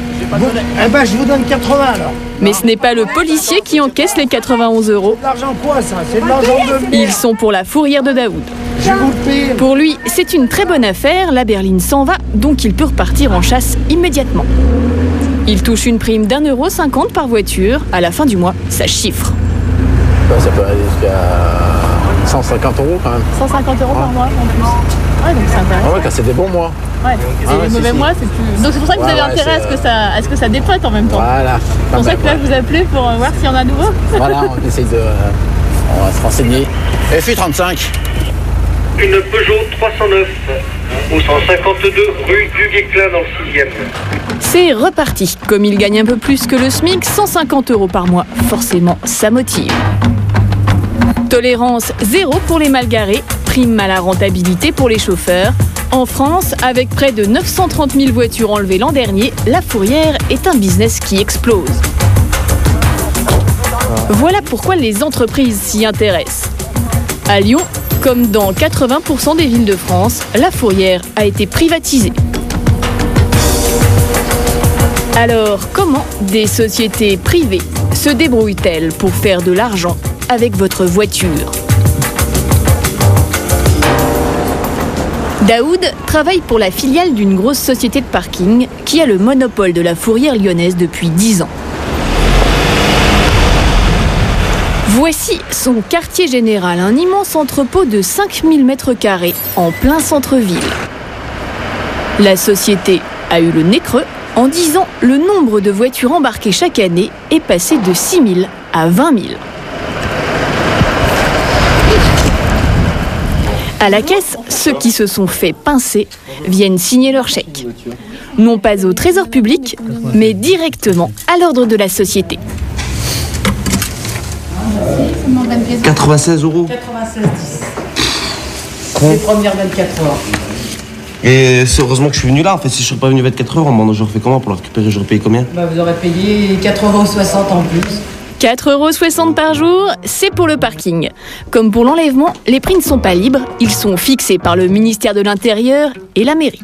À la fin de la journée, la caisse est bien remplie. Sur l'année, le chiffre d'affaires est coquet, 1 700 000 €. Pourtant, sur chaque voiture, la société ne fait que 3,50 € net de bénéfices. Pas mal, mais pas mirobolant. Et pour cause, la mairie a attribué le contrat fourrière à la société qui était la moins gourmande. C'est le service de Jean-Louis Touraine, adjoint à la sécurité, qui supervise le marché. Ce n'est pas quelque chose qui rapporte énormément à une société ni à une ville.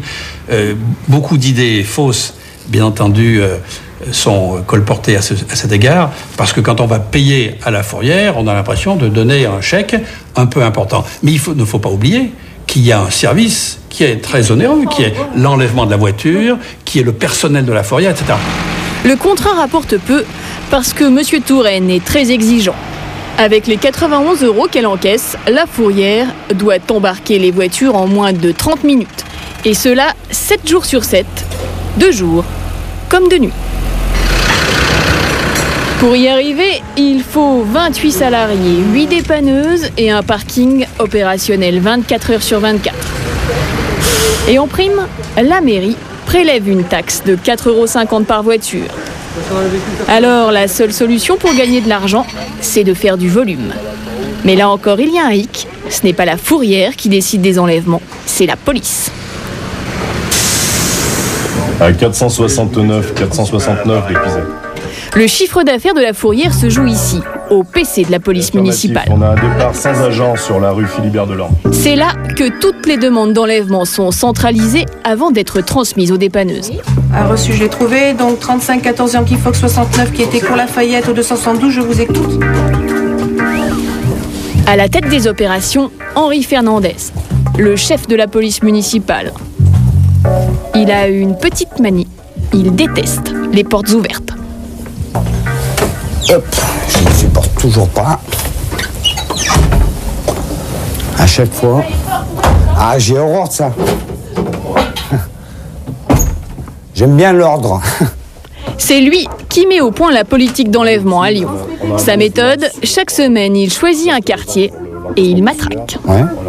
En règle générale, on contrôle de partout. Et à des moments, on fait des opérations coup de poing sur tel ou tel axe, sur les pans de la Croix-Rouge, sur le cours Lafayette. L'objectif étant que les contrevenants aient l'épée de Damoclès en permanence. C'est-à-dire qu'ils aient assimilé le fait que s'ils se garent en infraction, à tout moment, ils peuvent être verbalisés et conduits en fourrière. Mais il y a aussi une autre raison à cette chasse à la voiture. Dans le contrat qu'elle a signé avec la fourrière, la mairie lui a garanti 15 600 voitures à enlever chaque année. Si ce quota n'est pas atteint, elle dédommage 48 € par voiture qui manque à l'appel. Alors sur le terrain, on s'entraide. Et la collaboration ne s'arrête pas là. Les policiers ont carrément un bureau dans la fourrière. Ils passent votre voiture au crible à la recherche de la moindre infraction. Ce petit coup d'œil sur le pare-brise peut alourdir l'addition. Bonjour. Alors... La vérification du contrôle technique et de l'assurance est systématique. Le jeune homme n'est pas en règle, la mise en fourrière va faire encore plus mal que prévu. Il y a énormément de supplémentaires, donc 90 € pour le défaut de contrôle technique. Ajouté aux 91 € de la fourrière et aux 35 € de stationnement gênant, ça nous fait donc 216 €. Et pour les récalcitrants, l'addition peut être encore plus salée. D'accord, je suis pas d'ici, on m'embarque la voiture et tout. Oui, je vais tout... oui, d'accord, je vais chercher l'argent, je reviens, je sonne, elle me dit, ok, vous prenez, je sais pas quoi là. Attention à ne pas trop hausser le ton, car dans ces cas-là, le policier risque de vous faire la totale. S'il y a un comportement un petit peu agressif, on peut aller jusqu'à 400 €. Quoi. Ah oui. En gros, oui. Parce que s'il est un peu agressif, vous allez faire le tour de sa voiture. Oui, en général, on regarde un petit peu plus près. L'état des pneus, les rétroviseurs, les choses comme ça. On peut verbaliser également ce genre d'infraction. En moyenne, une voiture sur 10 qui entre à la fourrière en ressort avec un PV supplémentaire. Avec une aussi belle entente entre la fourrière et la police, les bonnes journées, les dépanneuses peuvent ramener une centaine de voitures. Et là, le problème, c'est d'arriver à les parquer. L'espace est compté au centimètre près. Faut être petit. Hein. Pour récupérer sa voiture, mieux vaut avoir une taille de guêpe. En ce moment, le parking est plein comme un œuf. Ne vous blessez pas. Hein. Gérard Coste, le directeur de la fourrière, ne peut pas pousser les murs. Sa bête noire, les voitures que leurs propriétaires ne viennent pas chercher rapidement. Elles lui font perdre de l'argent. La plaie de la fourrière, c'est le véhicule ventouse qui reste longtemps. Donc au moins un véhicule reste longtemps. Le véhicule qui reste ici et qui le véhicule qui reste ici nous prend de la place. Et compte tenu des tarifs actuels de 4,60 € par 24 heures, c'est pas intéressant pour nous.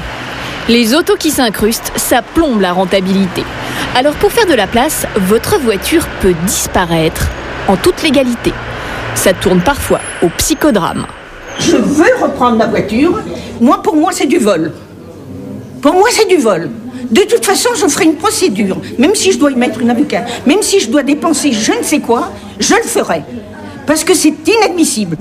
Au bout de 45 jours de fourrière, les voitures sont vendues aux enchères. C'est ce qui vient d'arriver à la belle auto de Madame Balestri. Un événement familial l'a empêché de venir dans les temps. Pourquoi faire? On fait n'importe quoi. 50 000 km, jamais une égratignure. Alors je viens, elle m'a dit, elle est vendue. Mais c'est pas un clou. Moi, de toute façon, je veux la récupérer. Parce que, tout d'abord, sentimentalement. Et puis, j'ai pas la possibilité de m'acheter une voiture. Mais est-ce qu'on a eu le retour du... Monsieur Coste a le dossier de Madame Balestri en main. Elle a été prévenue par lettre recommandée. La procédure a été respectée. Ok, donc la personne a bien reçu le courrier recommandé. Ok. Donc par contre, le délai mentionné, c'est 45 jours. Et ensuite, en bas, à l'expiration du dit délai de 45 jours, si le véhicule n'est pas retiré, il sera vendu par le service du domaine de l'État. Donc, les voitures sont vendues sans les clés. Les acheteurs doivent se débrouiller pour en refaire. Voilà pourquoi elles sont souvent bradées. Celle de Madame Balestri coûte 10 000 €. Elle a été adjugée 10 fois moins. Légalement, le véhicule a été vendu et elle peut faire des tentatives, mais il n'y a aucun recours et à mon sens, il n'y a rien à faire. C'est comme ça. Ouais. La procédure a été tout à fait respectée. Donc... Dans sa fourrière, il y a quelques spécimens intéressants, une BMW, une Volvo, promise aux enchères si les propriétaires ne se manifestent pas rapidement. Sur la vente, la fourrière ne fait pas de bénéfice, elle ne récupère que les frais d'enlèvement et de parking. Madame Balestri a mené son enquête, elle a pu soutirer à la fourrière l'adresse du nouveau propriétaire de sa voiture. Il habite ici, dans les environs de Lyon. Tu dois me revenir, tu comprends? La voiture... La voilà, au fond du jardin. Ça, c'est les clés de la voiture. Donc, maintenant, c'est vrai que... Et vous seriez prête à la racheter? Ah oui. Oui, je suis prête à la racheter. Je vous dis, il peut me demander n'importe quoi parce que pour moi, c'est sentimental. Vous comprenez? Alors, s'il aime les sous, je lui donne les sous qu'il veut. Ce jour-là, le propriétaire était absent. Mais depuis, elle l'a contacté et il lui a fait une fleur. Il lui a revendu sa voiture au même prix qu'il l'avait rachetée. Mais les happy end sont rares. Retour à la fourrière. La voiture vendue aux enchères, c'est presque un moindre mal car il y a bien pire. Votre auto peut aussi être détruite. C'est le cas de 10% des véhicules qui entrent ici. Et attention, cela va encore plus vite. Cette marque verte sur le pare-brise, c'est la casse, dans les 10 jours. Donc tous les véhicules qui sont marqués, c'est des numéros de casse. C'est tous ceux qui vont partir en casse cette semaine. C'est un autre moyen de faire rapidement de la place. Au bout de 3 jours, un expert passe. De cette visite dépend la durée de vie de votre auto. Petite précision, c'est vous qui paierez les 20 € de l'expertise.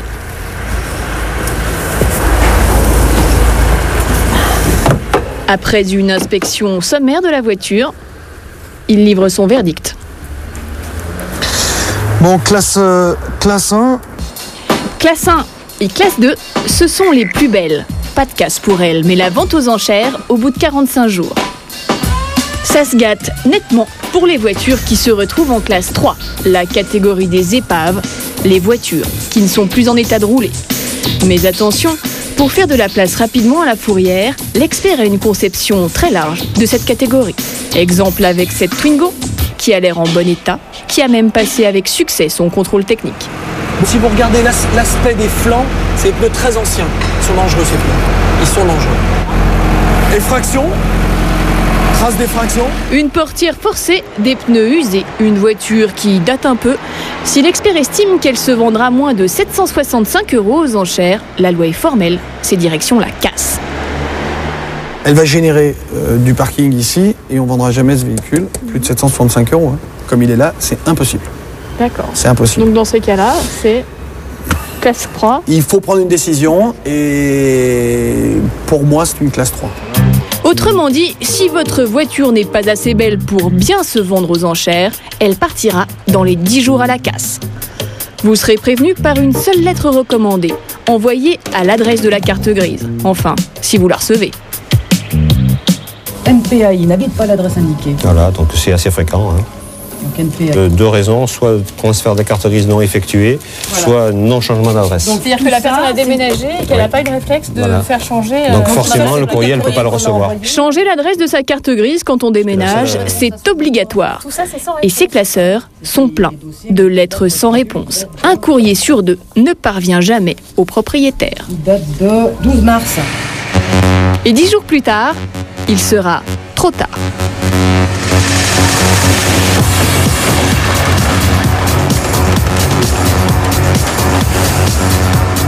Les pavistes achètent chaque voiture 15 €. Au total, en France, près de 82 000 véhicules passent ainsi chaque année de la fourrière au pilon. Mais ce système, pourtant bien contrôlé, laisse parfois passer de grosses arnaques. Il y a 2 ans, la fourrière de Lyon a abrité un trafic qui a fait scandale. Scandale dans une fourrière de Lyon. 2 de ses dirigeants ont été mis en examen, l'un d'entre eux écroué. La combine était simple, les véhicules étaient déclarés bons pour la casse. En fait, ils étaient retapés et revendus.